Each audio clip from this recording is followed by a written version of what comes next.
20 October 2011 লিবিয়ার শহর সির্তের বুকে নর্দমার পাইপের ভিতর একটি বৃদ্ধ মানুষ রক্তাক্ত অবস্থায় লুকিয়ে বসে আছে। তার জামা কাপড় ছেঁড়া, শরীর ক্ষতবিক্ষত আর চুল উস্কো খুস্কো, কিন্তু তার চোখে ভয়ের বিন্দুমাত্র চিহ্ন নেই। আর তার হাতে রয়েছে সোনার পিস্তল। কিন্তু এই ব্যক্তিটা কোনো সাধারণ ব্যক্তি ছিল না। ইনি হলেন কর্নেল মুয়াম্মার গাদ্দাফি। ইনি হলেন সেই গাদ্দাফি যে ইউনাইটেড নেশনের সামনে দাঁড়িয়ে আমেরিকাকে শয়তান বলেছিল।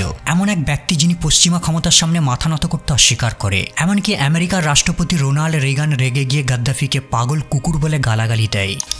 Mad dog of the Middle East. Gaddafi তার সারা জীবনটাই লড়াই করে কাটিয়ে দেয়, কখনো পশ্চিমা ক্ষমতার সামনে, আবার কখনো লিবিয়ার সিস্টেমের সাথে। কিন্তু সে তার মৃত্যুর আগে লিবিয়াবাসীর জন্য এমন কিছু কাজ করে গিয়েছিল যা আজও লিবিয়ার মানুষ তাকে স্মরণ করে আর তার জন্য আফসোস করে। পেট্রোলকে জলের থেকেও সস্তা করে দেয়, ফ্রি শিক্ষা ব্যবস্থা, ফ্রি হেলথ কেয়ার, প্রত্যেক পরিবারকে ঘর বানিয়ে দেওয়া আর জলের মূল্যে বিদ্যুতের সাপ্লাই দেওয়া। তার শাসনের সময় লিবিয়ার মানুষ রাজার হালে জীবন কাটাতো। একদিন কাজ না করলেও ঠিক তাদের অ্যাকাউন্টে টাকা চলে যেত। গাদ্দাফির মধ্যে একটা ইউনিক পার্সোনালিটি ছিল। যখন সে কোথাও যেত, সেটা আরব মিটিং হোক কিংবা ইন্টারন্যাশনাল সম্মেলন, সবার দৃষ্টি সবসময় তার উপরেই থাকতো। তার পরনে থাকতো রঙিন রঙিন কাপড়, অদ্ভুত টুপি, কোনো রকম ফর্মালিটি ছাড়াই সাহস দেখিয়ে কথা বলা আর পশ্চিমা কালচারকে নিয়ে উপহাস করা।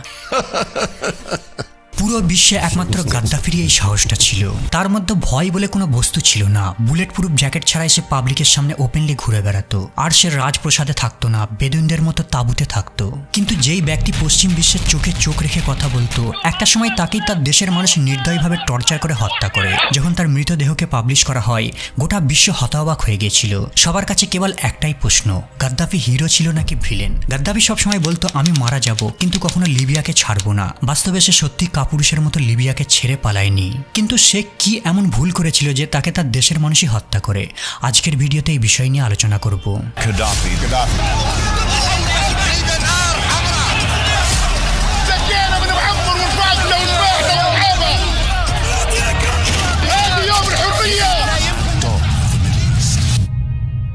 সাতই জুন 1942 লিবিয়ার সির্তে শহরের মরুভূমির বুকে তাঁবুর ভিতর জন্মগ্রহণ করে একটি শিশু যার নাম মুয়াম্মার গাদ্দাফি। তার পরিবার ছিল বেদুইন উপজাতি। এদের জীবন ছিল খুব কষ্টের। উত্তপ্ত মরুভূমিতে উট, ভেড়া, ছাগলের সন্ধানে এক জায়গা থেকে অন্য জায়গায় ঘুরে বেড়াতো। ছোটবেলা থেকেই গাদ্দাফিও তার বাপদাদার মতো রাখাল ছিল। কিন্তু তার বাপ মায়ের স্বপ্ন ছিল ছেলে উট ভেড়া না চড়িয়ে পড়াশোনা করবে। এই কারণে সর্বপ্রথম কোরআন পড়ানোর জন্য তাকে মাদ্রাসায় ভর্তি করা হয়। আর এখান থেকেই তার মধ্যে ন্যায় বিচার জন্ম নিতে শুরু করে। এরপর সে হায়ার স্টাডির জন্য সাবা শহরে চলে আসে।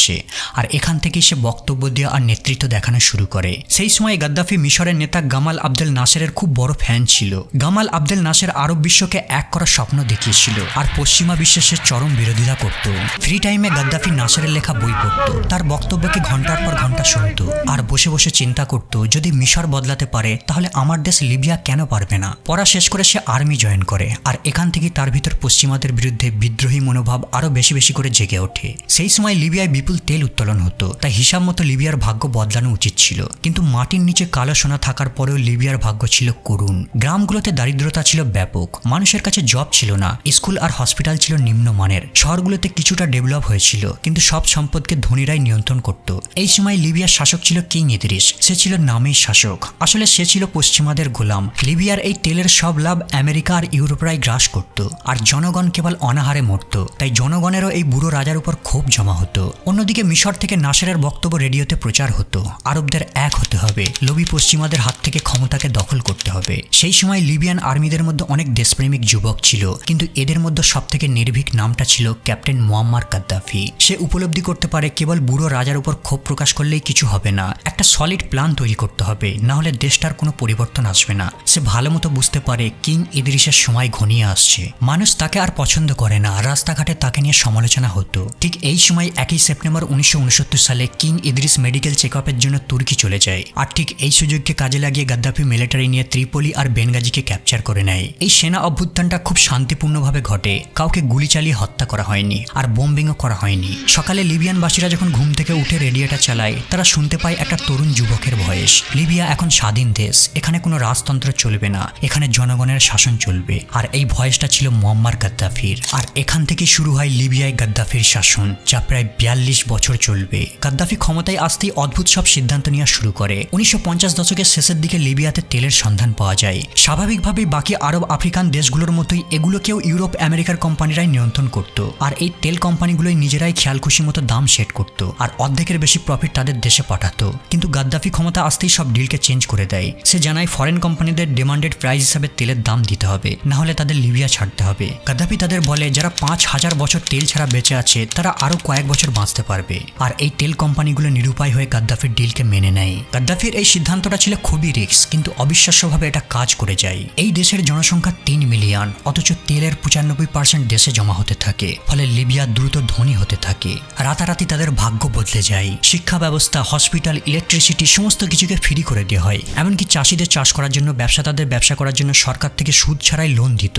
লিবিয়া যেন হঠাৎ এক স্বপ্নের রাজ্যে পরিণত হয়ে যায়। সেই সময় লিবিয়াতে তেলের মূল্য জলের থেকেও সস্তা হয়ে যায়। লিবিয়া হয়ে যায় আরব আফ্রিকার মধ্যে সবথেকে ধনী দেশ। এমনকি এখানে প্রত্যেক ব্যক্তির ইনকাম আরবদের থেকেও অনেক বেশি ছিল। সময়ের সাথে সাথে সে আরো বোল্ড সিদ্ধান্ত নিতে শুরু করে। সে আফ্রিকার দেশগুলোকে এক করার সিদ্ধান্ত নেয়। এর জন্য সে একটা প্রস্তাব রাখে। সে বলে আমরা তেল বেচি ডলারে, কিন্তু ডলার আমেরিকার নিয়ন্ত্রণে। তাই সে ডলারের অল্টারনেট হিসাবে একটা নতুন কারেন্সি চালু করার সাজেশন দেয়, যার নাম গোল্ড ডিনার। এটা সরাসরি ডলারকে চ্যালেঞ্জ করবে, আর এখান থেকে আমেরিকার চোখে গাদ্দাফি শত্রু হতে শুরু করে। কারণ ডলার এমন একটা কারেন্সি যার সাহায্যে আমেরিকা পুরো বিশ্বকে মুঠোর মধ্যে রাখতে পারবে। আর যদি কেউ এর অল্টারনেট কারেন্সি নিয়ে আসার চেষ্টা করে, সে সোজা আমেরিকাকে চ্যালেঞ্জ করলো। সাদ্দাম হোসেনও ডলারের ব্যাকআপ হিসাবে ইউরোতে তেল বেচার পরিকল্পনা করেছিল, আর এই কারণে আমেরিকা সাদ্দাম হোসেনকে ক্ষমতা থেকে সরিয়ে দেয়। আর এই গোল্ড ডিনার আইডিয়াটাই একটা সময় তার জীবনকে কেড়ে নিয়েছিল। কিন্তু সেই সময় লিবিয়ার মানুষ গাদ্দাফিকে কেবল একজন লিডার হিসাবে গণ্য করত না, তারা তাকে একজন পথ প্রদর্শক হিসাবে দেখত।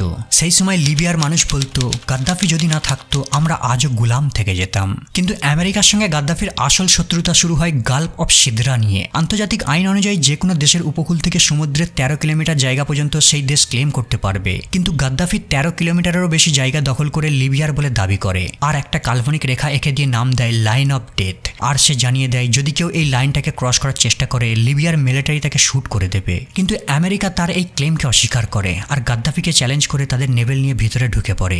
অন্যদিকে লিবিয়া তাদের 2টো বিমানকে পাঠিয়ে আমেরিকার নেভেলের উপর হামলা চালায়। এর ফলে ইউএস ফায়ার ব্যাক করে আর 2টো লিবিয়ান বিমানকে ধ্বংস করে দেয়। আর এই ঘটনার পরে আমেরিকা লিবিয়ার উপর সাংশন লাগিয়ে দেয়। কিন্তু এই ঘটনার কয়েকদিন পরে বের্লিনের একটি নাইট ক্লাবে বোম ব্লাস্ট হয় আর 2 জন আমেরিকান সেনা মারা যায়। আমেরিকা দাবি করে এটা লিবিয়ার কাজ, আর এর বদলা নিতে আমেরিকা অপারেশন ওডিসি লঞ্চ করে। আর এই অপারেশনে তারা গাদ্দাফির মেয়েকে হত্যা করে দেয়। আর এই অ্যাটাকের জবাব দিতে গাদ্দাফিও 1988 সালে স্কটল্যান্ডে প্যান AM ফ্লাইট 103 প্লেনে বোম্বিং করে। এই ইনসিডেন্টে প্রায় 207 জন ব্যক্তি মারা গিয়েছিল। 2003 সালে গাদ্দাফি এর দায়কে স্বীকার করেছিল। আর এই সময় থেকেই গাদ্দাফি পশ্চিমা দেশগুলোর সাথে ওপেনলি বিরোধিতা করতে শুরু করে। সে বলতো যারাই পশ্চিমা শক্তির বিরোধিতা করবে সে তার বন্ধু।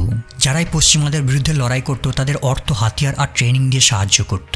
যেমন প্যালেস্তাইনের স্বাধীনতার জন্য ইয়াসির আরাফাতের PLO পার্টিকে সাপোর্ট করে। সে মনে করত ইসরায়েলকে আমেরিকা সাপোর্ট করে, আলজেরিয়ান বিদ্রোহীদের সাপোর্ট করে, চ্যাড বিদ্রোহীদের সাহায্য করে, এমনকি আফগানিস্তানে তালিবানদেরও সে সাপোর্ট করে। গাদ্দাফি ওপেনলি বলা শুরু করে আমি আমেরিকাকে ধ্বংস করে দেব।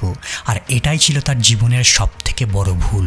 আসলে যখন কোনো শাসক দীর্ঘদিন ধরে ক্ষমতায় থাকে আর তার দেশের ইমেজকে বদলে দেয়, ন্যাচারালি সে মনে করা শুরু করে সে যা করছে সব ঠিক। ক্ষমতা মানুষের মাইন্ডকে তীব্রভাবে এফেক্ট করে, আর এটাই গাদ্দাফির সঙ্গে ঘটে। ক্ষমতার নেশায় এতটাই সে মত্ত হয়ে গিয়েছিল যে সে পশ্চিমাদের কেয়ারই করতো না, আর আমেরিকার মতো দেশ এই জিনিসটারই অপেক্ষা করছিল বহুদিন ধরে। অন্যদিকে গাদ্দাফি তার দেশের মানুষের জন্য একটা পলিটিক্যাল আইডিয়া নিয়ে আসে, যার নাম দেয় থার্ড ইউনিভার্সাল থিওরি। সে তার এই থিওরিটাকে দ্য গ্রিন বুকে পাবলিশ করে। গাদ্দাফি পুঁজিবাদ আর সোভিয়েত সাম্যবাদ 2টো রাজনৈতিক মতাদর্শেরই বিরোধিতা করে। তার মতে পার্লামেন্ট, পলিটিক্যাল পার্টি আর ইলেকশন এই সবকিছুই অগণতান্ত্রিক। তার যুক্তি হলো যখন তুমি কাউকে ভোট দিয়ে প্রতিনিধি নির্বাচন করো এর অর্থ তোমার ক্ষমতা তার হাতে তুলে দিলে, এখানে তোমার কোনো মূল্য নেই। তাই এর সমাধান হিসাবে সে একটা সিস্টেম নিয়ে আসে যার নাম দেয় জামাহেরিয়া, মানে জনগণের রাষ্ট্র, যেখানে কোনো রিপ্রেজেন্টেটিভ ছাড়াই জনগণরা নিজেরাই রাষ্ট্রের সিদ্ধান্তে অংশগ্রহণ করবে। কিন্তু বাস্তবে একচেটিয়া ক্ষমতা থাকতো গাদ্দাফির হাতে। তার বিরুদ্ধে কেউ প্রশ্ন করলে তাকে জেলে পাঠিয়ে দেওয়া হতো। ইনফ্যাক্ট দ্য গ্রিন বুকের এই থিওরির সাহায্যে লিবিয়ার জনগণকে সে নিয়ন্ত্রণ করত। তার এই সিস্টেমটা ছিল অনেকটা পিরামিডের মতো, সবার উপরে গাদ্দাফি থাকতো।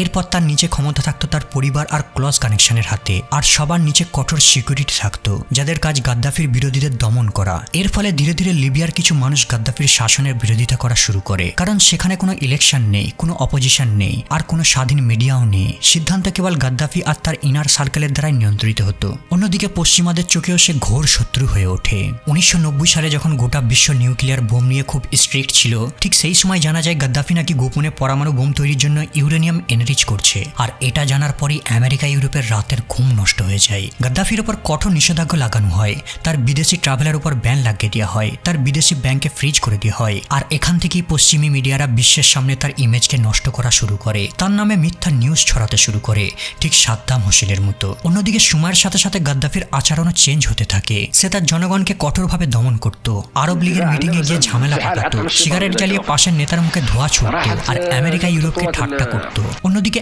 আমেরিকাও অপেক্ষা করছিল এমনই একটি সময়ের। এরপর সময় আসে 2010।